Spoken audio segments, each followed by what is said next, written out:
A new trade deal with the UK that will reopen British markets for American companies. All that Britain demands in return is that we keep these two. No! No! I refuse! I'm sick of it! The 60 Minutes interview was a great chance to hear Harry and Meghan's story, in case you missed their 2-hour sit-down with Oprah or their 6-part Netflix documentary. Meghan Markle has landed a label nobody wants attached to their name, becoming one of the most mocked public figures across online spaces and entertainment circles.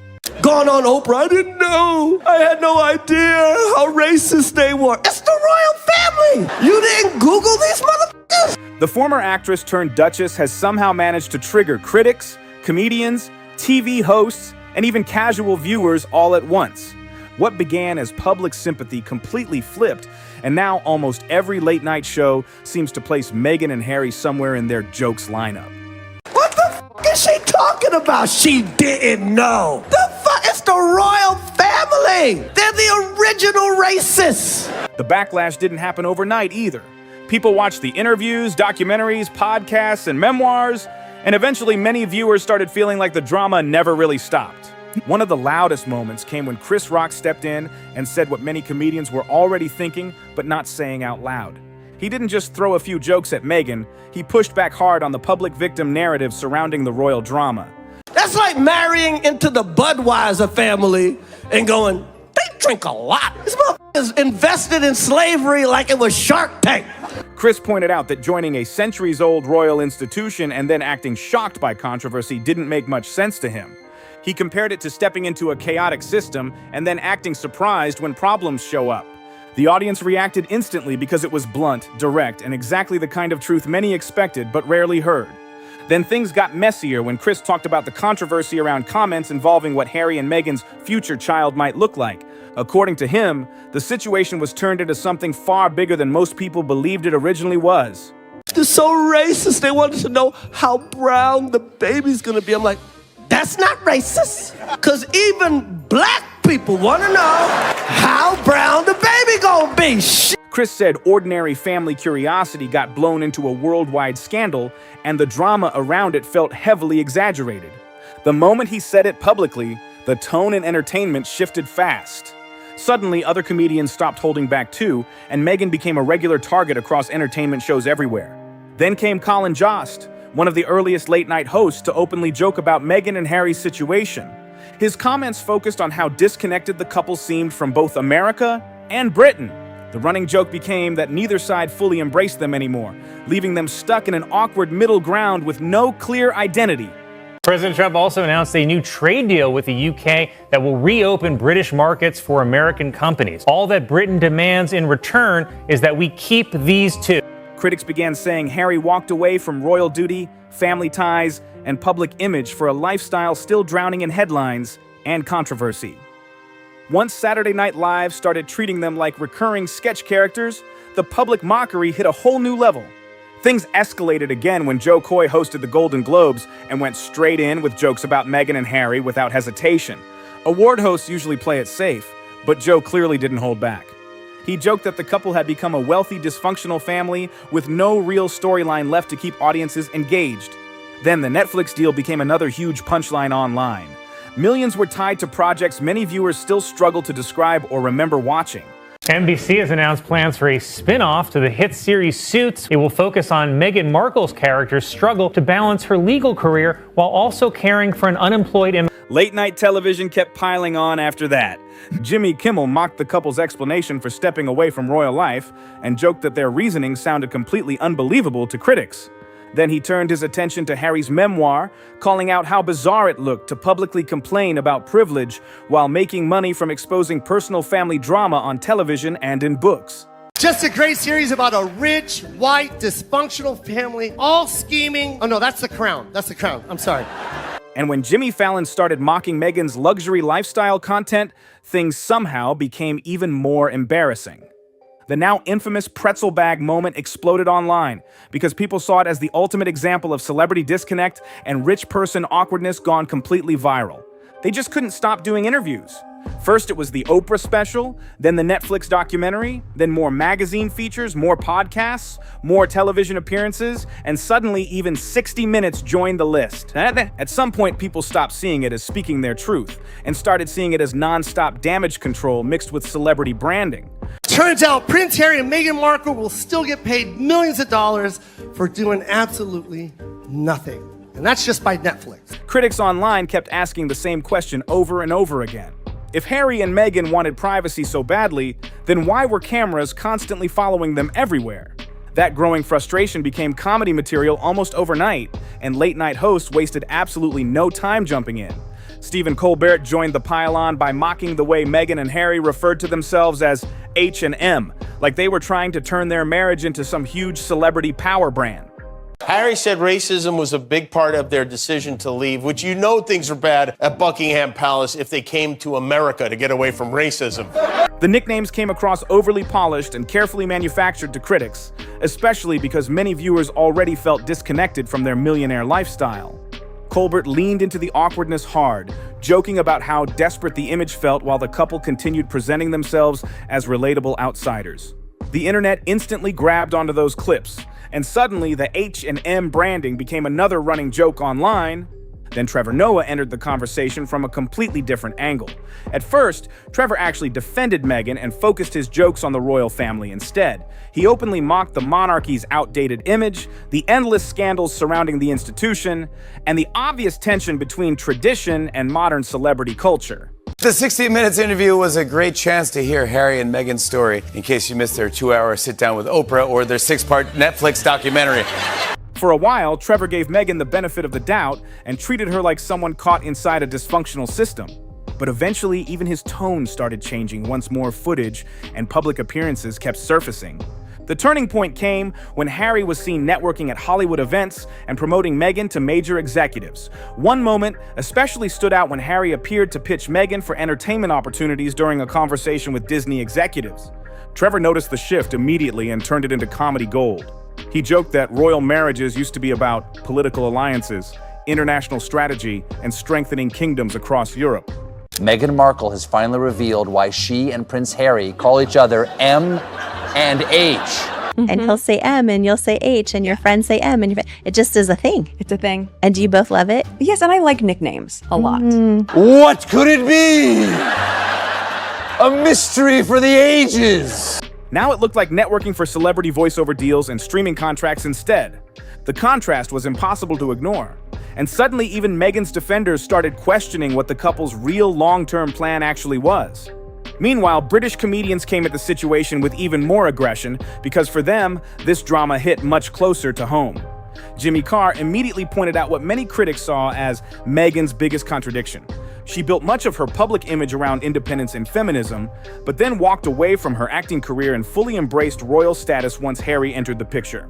That contradiction became one of the biggest talking points across British media, and comedians hammered it constantly.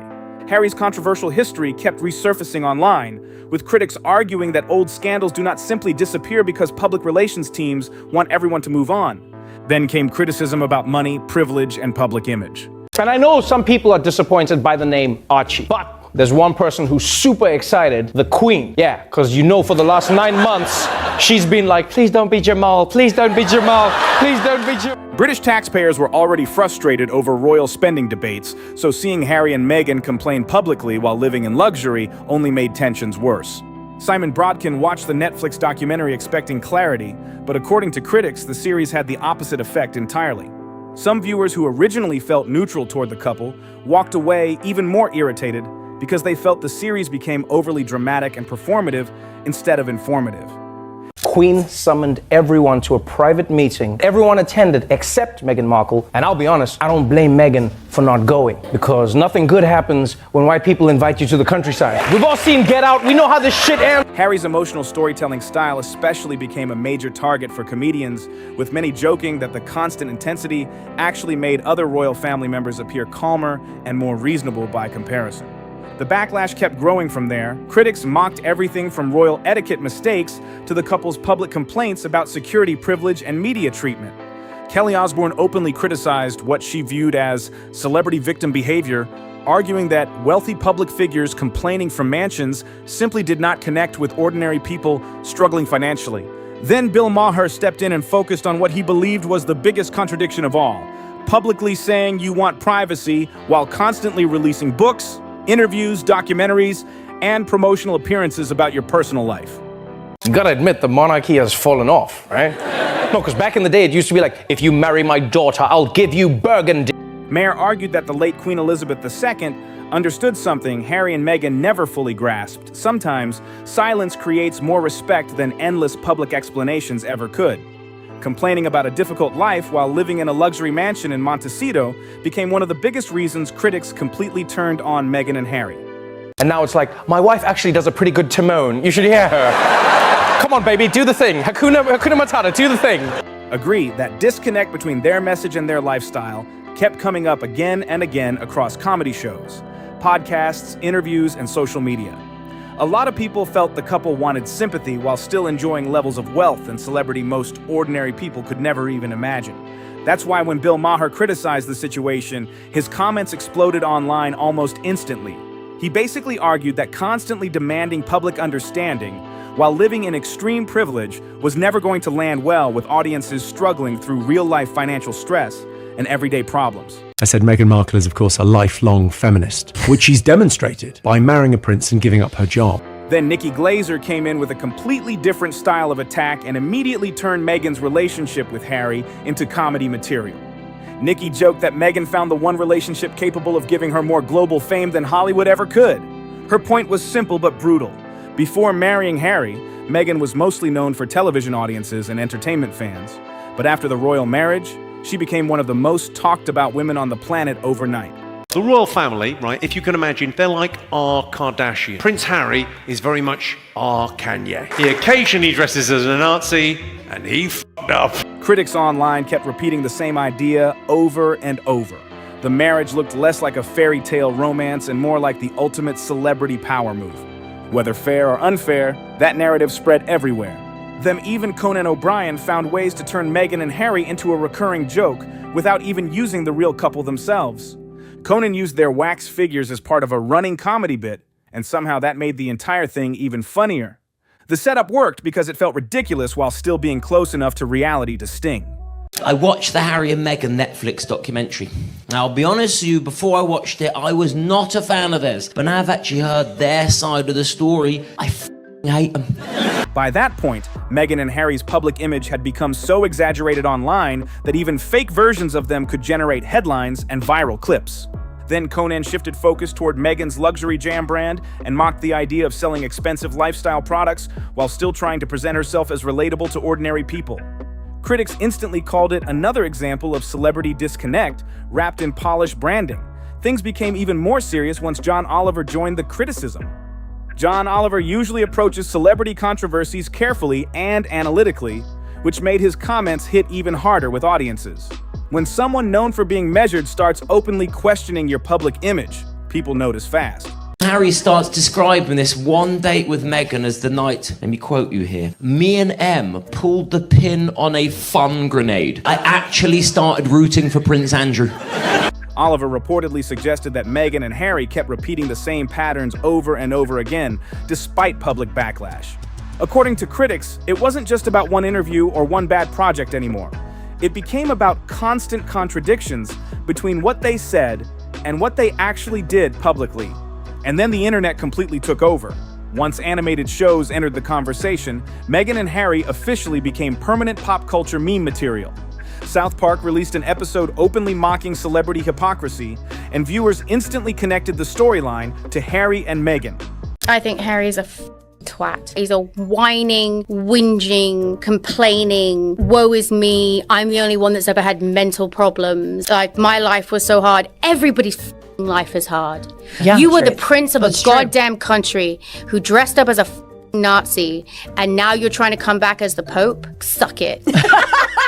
The episode turned Harry's memoir into a giant joke about wealthy public figures demanding privacy while constantly seeking media attention at the exact same time. That contradiction became the center of the entire parody, Magazine covers, interviews, documentaries, speaking tours. Critics kept pointing at all of it while asking how any of that matched the idea of wanting a quiet, private life.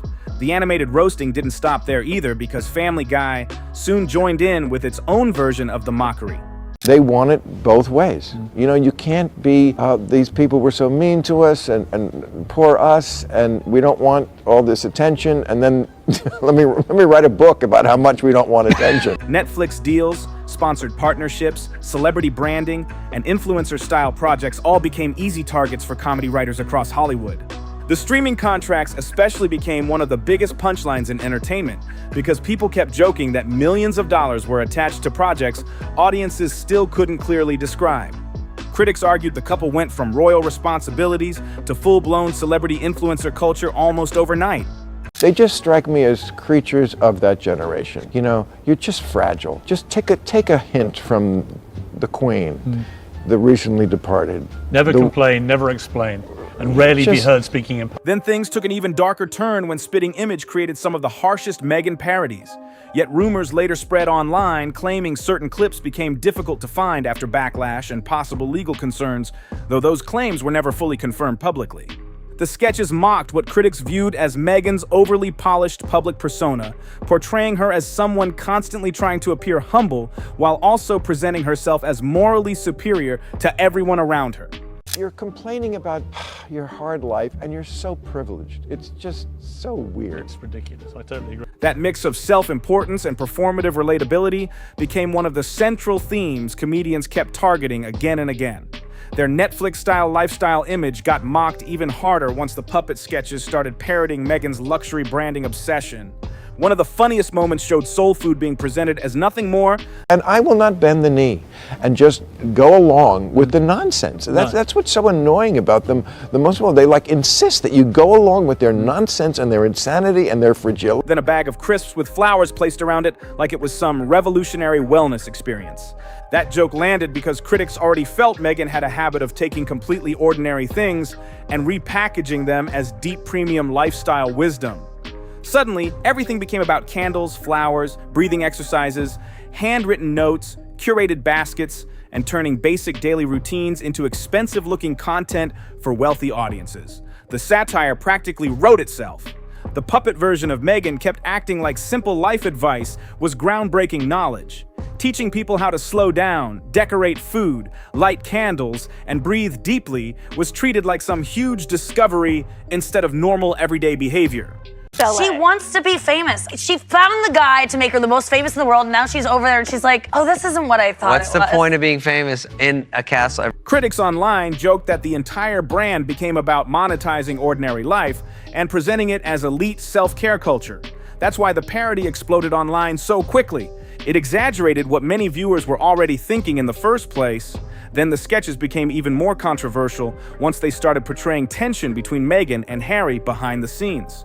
The puppet satire showed Harry constantly looking confused, passive, or controlled, while Meghan appeared focused on building media deals, branding opportunities, and celebrity influence. Now, I was curious what they did with Harry and Meghan's wax figures, so I found the museum employee who's temporarily storing. Whether accurate or not, the exaggerated power dynamic became one of the biggest talking points surrounding the sketches, because viewers felt it reflected public criticism that had already been circulating online for years. The puppets managed to say indirectly what many comedians had been hinting at directly for months. The satire also mocked the couple's complicated relationship with privacy, living near major celebrities, staying connected to powerful Hollywood circles, appearing in documentaries, interviews, and magazine shoots, while still publicly criticizing media attention, became one of the central contradictions critics kept pointing out again and again. The sketches leaned heavily into that irony, showing Harry and Meghan supposedly wanting peace and quiet, while cameras somehow always remained nearby whenever a new project launched.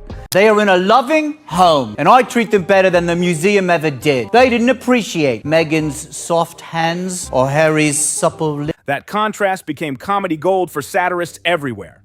Then rumors started spreading online that some of the harsher parody clips became difficult to find afterward. Nothing was ever officially confirmed, but speculation exploded across social media, with some people believing outside pressure may have influenced certain content disappearing. Yes. And he's like, no, I really am a middleman for jars of jam. He works for Meghan Markle. Yes. My Really dad- tiny jams, harvestable jams. Yes, exactly. Made from the oils of Montecito. Ma'am. Other viewers argued it was simply copyright issues or standard platform moderation. Either way, the mystery only made people more curious, and suddenly, the clips became even more talked about than before. The internet always reacts the same way when something appears hidden.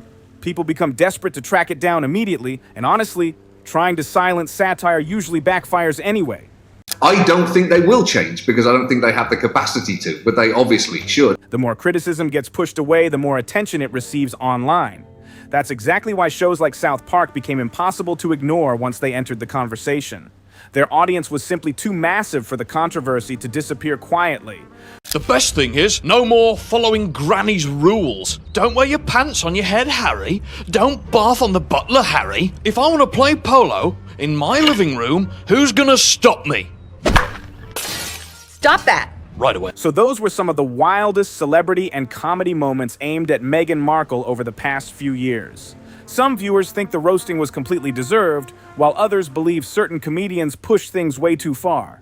Either way, the internet clearly has strong opinions about Meghan and Harry, and the debate isn't slowing down anytime soon.